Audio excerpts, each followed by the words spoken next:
Talk about their commitment and what it's able to do to deliver a championship. That just shows, I mean, you don't have to be in North Carolina to do it. I mean, Duke has always said that since day one, since I came there. I mean, we can do it at Ohio. I mean, we built this thing as a group. I mean, each and every year we've got it better and better. And like I said, it's just been awesome. Like I said, I can't thank them enough. Every one of the people, every one of these guys that work on these teams, every one of the guys that have been behind the scenes that have just worked their butts off, from the guys at the shop to the guys that hang the bodies, the guy that paints them, to every one of them. I cannot thank them enough. It is incredible. It absolutely is. Congratulations on the championship. Thank you very much. There we go. That's your 2013 NASCAR Camping World Truck Series champion, Matt Crafton, celebrating here at Homestead-Miami Speedway. Crafton wins the title by 40 points over Ty Dillon. James Busher winds up third in the championship points, 43 back. It was Johnny Sauter fourth, 72 out, and Jeb Burton fifth, 73 out of the lead. The rest of the top 10 in points.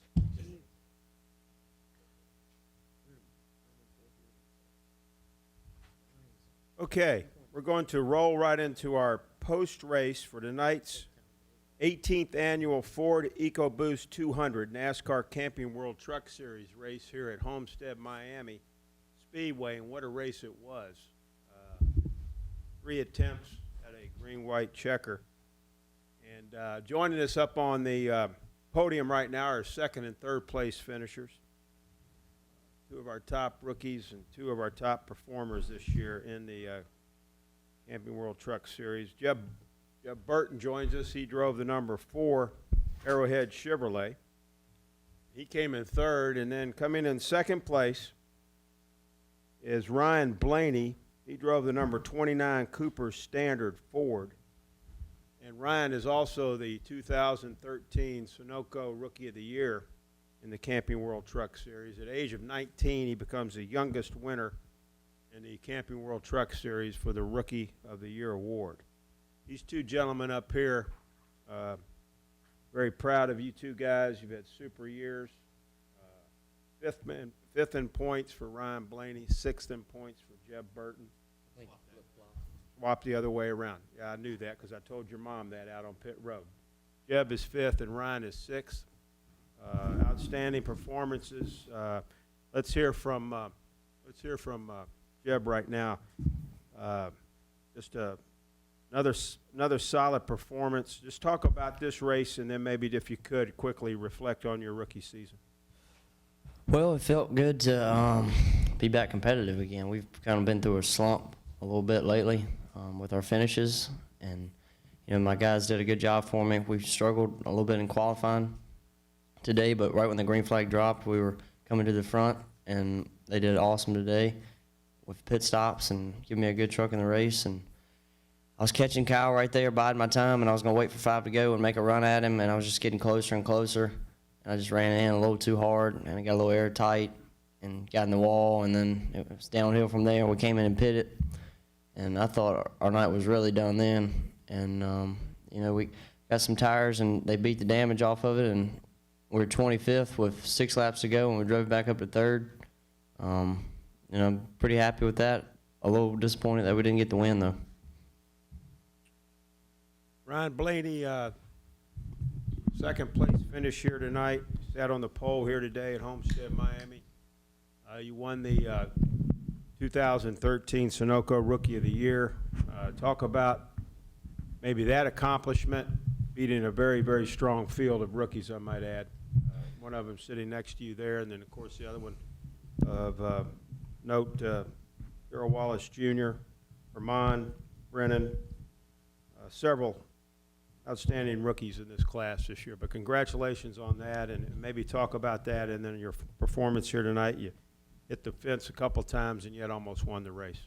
Well, it's like every season, it's has ups and downs. A little bit more downs that I'd like to see for our season, but I knew going in to this year, with Jeb and Darrell and Armand running, it was going to be really tough. All the rookie guys this year were really good drivers and really good equipment. And when you combine the two, it has good results. So it's pretty cool to do this. You see people all the time, they win Rookie of the Year and they didn't really race against anybody, but it was so much fun racing with Jeb and Darrell this year. I think we were close all year in the rookie deal. So and it's really good that we're all three great friends and you know, grew up racing each other, and it's cool to see that we've all got a good shot at it, and have found a really good homes at all the race shops we are, or at the race teams we're at. But we had a really good night tonight. Sat on the pole, which I wasn't really expecting. I knew we were going to have a really good race car, and we were really good in the beginning. And after that first pit stop, we kind of fell back a little bit. I was really loose after that, and it's not really where you want to be here, running right next to the wall. And it would just take so long for us to get going after that, and then we could finally start making up time. But I'm not sure what lap it was, maybe lap 90. You know, we got into the wall there, leading Kyle, just trying to keep our lead, and you're running so close to the edge every single lap at this racetrack.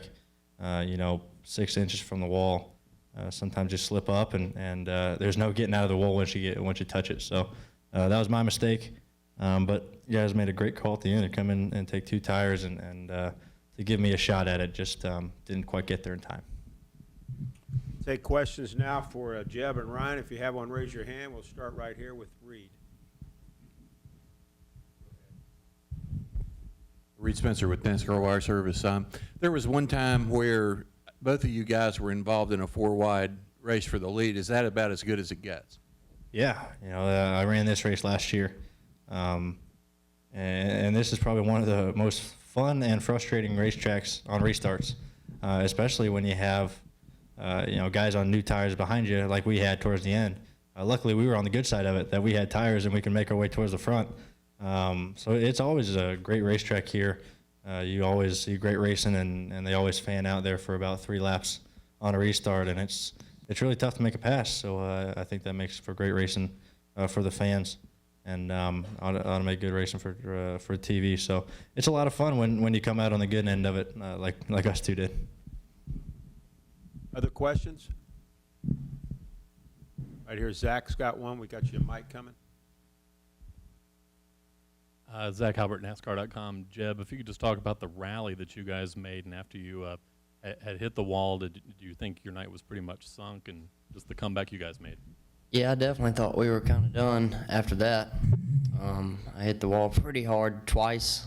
I hit it one time running second, and then Brendan got by me, and then I pounded it again. So I thought we were pretty much done, and came in, put tires on it. And the first restart, I was a little cautious.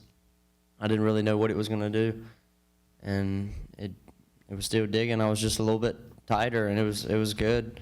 And I got to buy a bunch of them. The first green white checkered, and then the second green white checkered, I got to buy about 5 more. And then the last one, I was on the high side, and we were 4 wide getting into one, and I saw a hole there, and at that point, it was go in the hole, and we all crashed or just back and finished 10th, and we're here to win the race, and we just went through the hole, and it worked out. Got a question here on the front row with Lee. Thanks. Hey, Spencer, Fox Sports. Ryan, somebody just tweeted me about how bright the future looks at Penske with you being so young and Joey and Brad. How much have you relied on Joey and Brad for information, or how much time have they had to spend with you and help you get up to speed? You know, obviously I've spent a ton of time with Brad ever since I got over there and started driving his trucks. You know, that's one of the best bosses to have, you know, one that races himself, and, you know, he knows what his team wants, and he knows what it needs to go fast. And for me as a young driver, and, you know, it's been very easy to go talk to him and get his advice, and he's been very helpful to me, both on and off the racetrack. So he's been a huge help. And then Joey coming on this year, you know, he's kind of like me, you know, started really young. So he's been, you know, he's only 22 or 23 now. So he's been a big help, you know, the kind of age you can relate like that. So both of those guys have been a huge help to me in the off season and all through this year. So hopefully we can keep building on that and keep building a strong relationship with Penske for the years to come. Any other questions? Jeb and Ryan, congratulations on a very, very good season. Thank you. Look forward to many, many more watching you guys race in NASCAR. Congratulations and thank you. Thanks.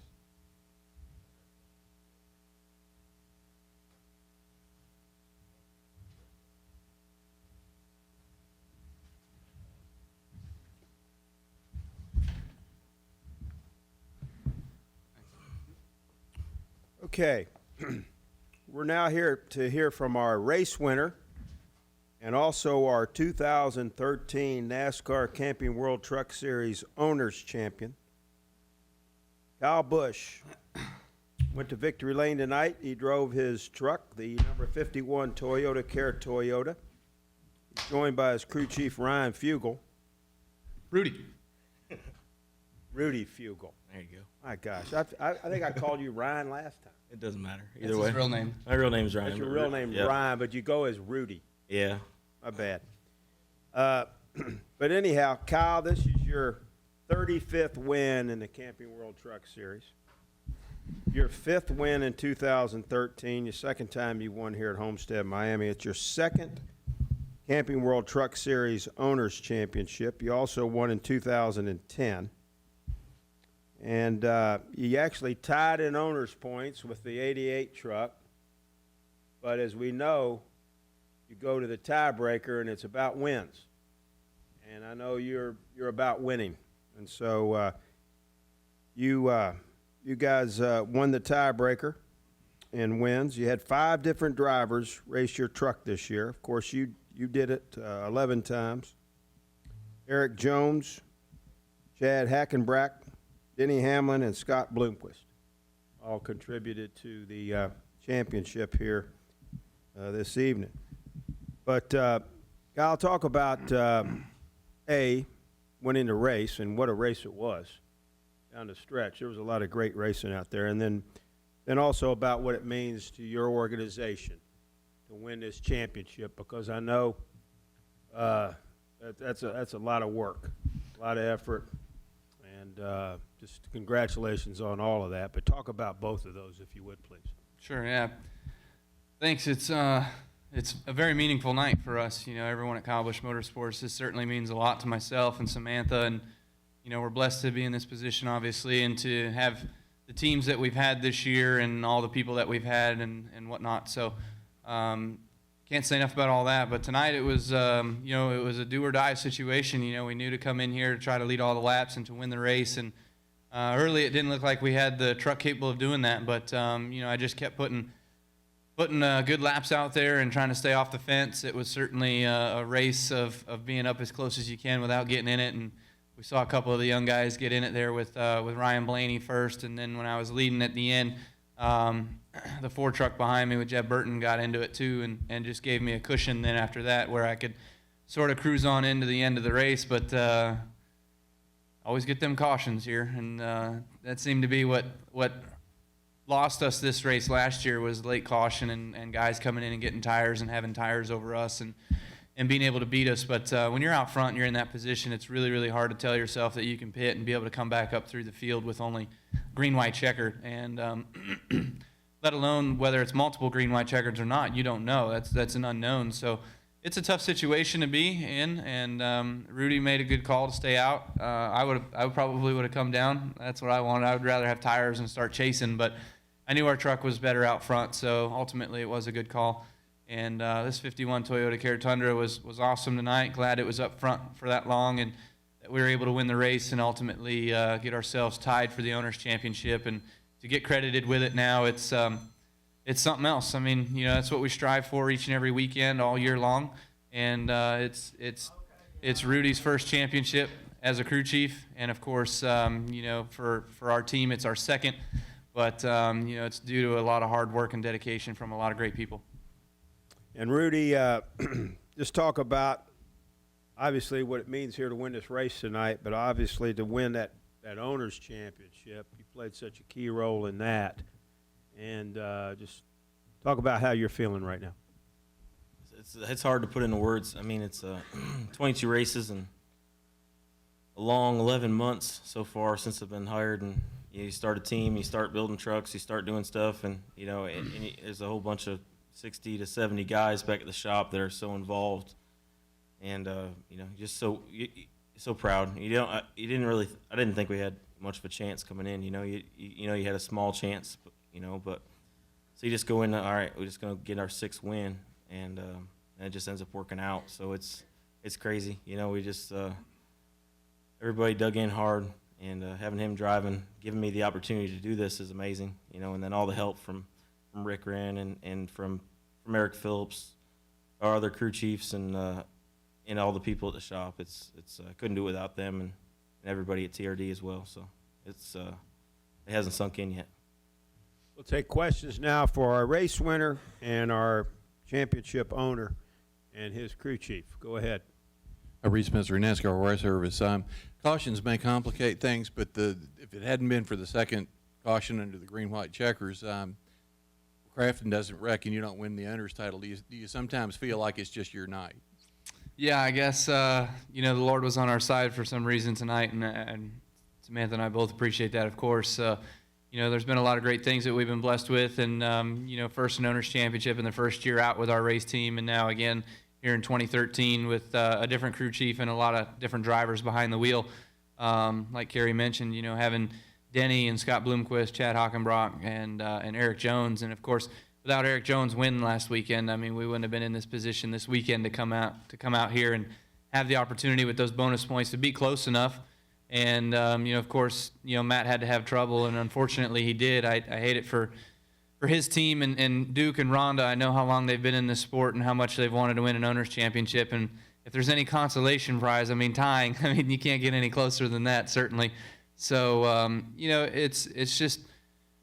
It's funny the way things do work out sometimes, and yeah, I much rather would have just seen the race go green to the end, and we wouldn't have been in this. We wouldn't have won the owner's championship. We'd still be sitting here talking to you about winning a race. But you know, I didn't think it was our year to win the owner's championship after Texas. Just, I mean, that's some amazing bad luck to have 3 days in a row there in Texas with the things that all went down there. But we all fought back and worked hard, and we're in the position we're in tonight for a reason. Let's go back to the back. I believe it's Chris. Go ahead. Chris Green, South Dade News Leader. Is it more satisfying to get an owner's championship than a victory? Because it's something that you've started in from the beginning? I mean, not really. To me, you got to have wins, of course. You got to be able to have wins to compete in this sport, and to be able to keep coming back each and every week. I mean, if we didn't win races throughout the season, you know, we wouldn't have the support of Toyota and Toyota Care that the folks give us there, and from Flexco and Monster Energy, Dollar General, and our partners that we've had on board over the years. And so, you know, it's great that, you know, we do go out there and win, but then there's another added bonus to it that when you are competitive and you are consistent, you do have an opportunity for the Owners' Championship. And that's what we race for each and every year. It's, you know, it's what we can race for. It's what the 51 team can race for. So whatever goals you can get, you try to achieve. And you know, it's a true testament to all of that, and I'm really looking forward to next year as well too, with myself and Eric Jones being behind the wheel of the 51 truck. Got a question over here to the right, Bob. Bob Packer, Sporting News.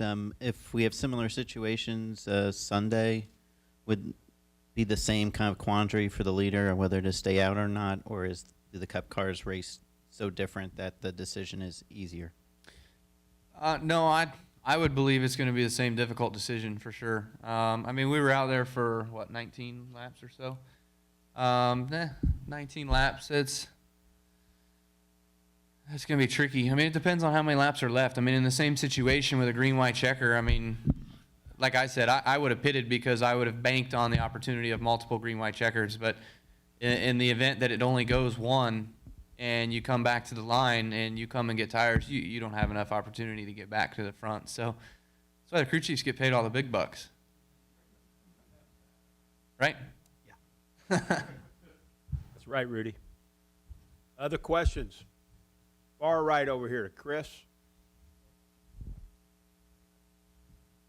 Chris Knight, CatchFence.com. I was just wondering how close you guys paid attention to the Owners' Championship tonight. Were you guys focused on the win, or were you guys keeping every point tight? Or you can answer your part first. First of all, is all about the win and lead the most laps. That was our first goal. But I mean, we had a spreadsheet worked out, so I knew if we finished second, the 88 had to finish here, and you know, if we won, we didn't lead the most laps, the 88 had to finish here. You know, but it still gets confusing because I still didn't know at the point because you're just so excited. You know, and it was hard to tell if us or the 29 led the most laps. So, but that's where it was. I mean, first of all, it was all about winning and leading the most laps.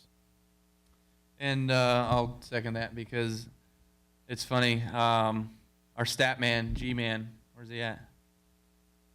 Anyways, Running more stats. whatever.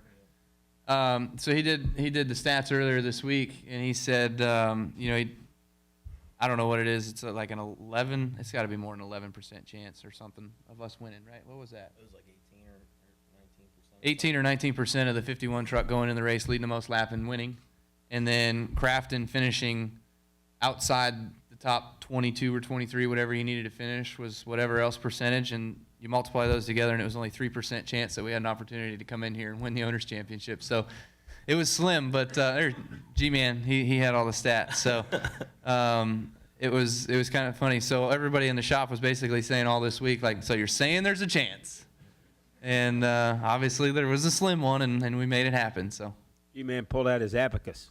That's right. That's right. There you go. Oh, yeah. Other questions for this group right here? Anybody else?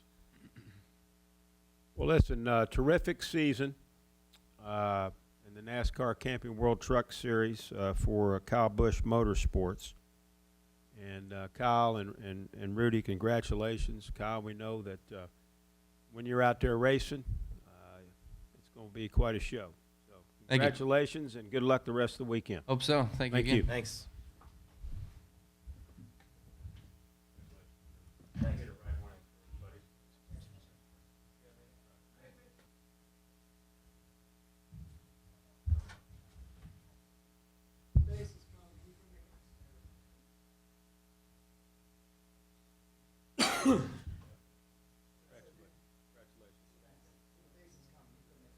Yeah.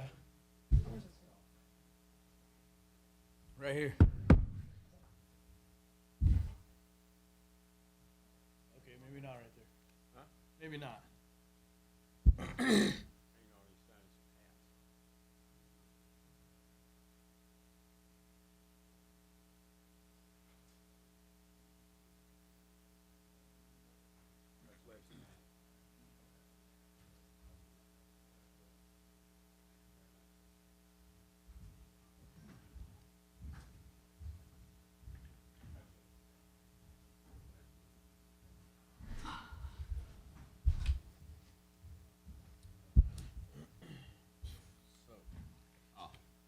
Okay. We're now going to hear from the 2013 NASCAR Camping World Truck Series driver champion, and that is Matt Crafton. And he drove the number 88 Ideal Door Menards Toyota for Thor Sport Racing. And he's joined up here by his crew chief, Carl Joyner Jr., team general manager, Mr. David Pepper. Congratulations, Matt, on this championship. And certainly, you know, you're the 14th year competing in this series. You lead the series. You've got 316 consecutive starts in this series. You're the 13th different champion that this series has seen. And just talk about what it means to you to win this championship. I mean, it's an honor. I mean, to be able to do it for Duke and Ronna Thorson that have been doing this, I think, for 16 years, if I'm not mistaken. 18 years. And to give them the first championship and me driving for them for, 13, 14 years, and 13 years, I think, full-time. And like I said, Menards and all the people that have been behind me, I mean, every one of these guys that work on this truck, I mean, it's an honor to be able to give them this championship. I mean, these guys are the one that work so hard. I'm just the one that gets to celebrate and look like the hero because I got to drive a great truck all year.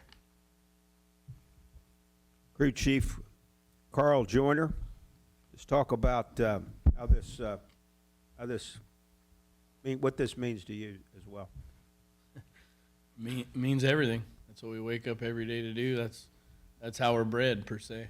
You know, and every guy on the team, every wife, and you know, like I agree with Matt. It's just so great for Duke and Rhonda Thorson and their daughter Allison, actually. So they've given everything that they've got for this, and I'm just glad that we could bring it for them.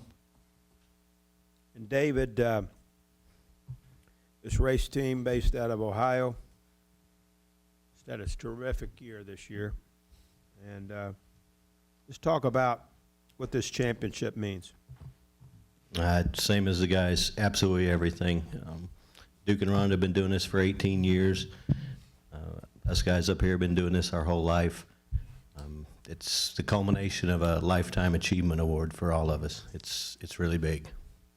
Well, congratulations, and we'll take questions now for our championship team. If you have one, raise your hand, and we'll get you the wireless mic. Questions for Matt, David, or Carl? All the way in the back. Go ahead, Chris. Chris Green, South Dade News Leader.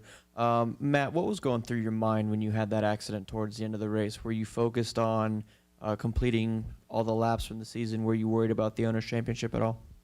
I was definitely. I mean, that was like at the point when we had our last pit stop. I didn't honestly think that we could get back there and win the race. I mean, that's what we came here to do, is to win the race and lock up the Owners' Championship. And we started the race, so we got the Drivers' Championship, and we wanted to get to victory lane and get the Owners' Championship. And it's a shame that like I said, I knew it was going to be crazy whenever a bunch of people put tires on, no tires, 2 tires, 4 tires, and you're rolling across the top. And I said, they just come up right in front of you, and it's like I didn't know what to do. And like I said, I tried to lift at the last second, but at the same time, we got hooked, and it's sickening really. Other questions? Bob Pockris?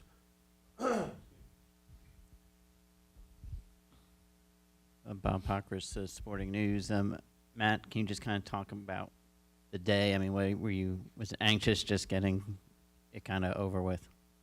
Oh yeah, I mean, just waking up this morning and getting to the racetrack and making your first lap, it was just, and that just took a weight off my shoulders, just running the first lap in the truck, and the truck was good, and I knew we were going to have a shot at winning the race. As I said, we know that what the feel we need during the day here, and I think we hit it pretty darn good.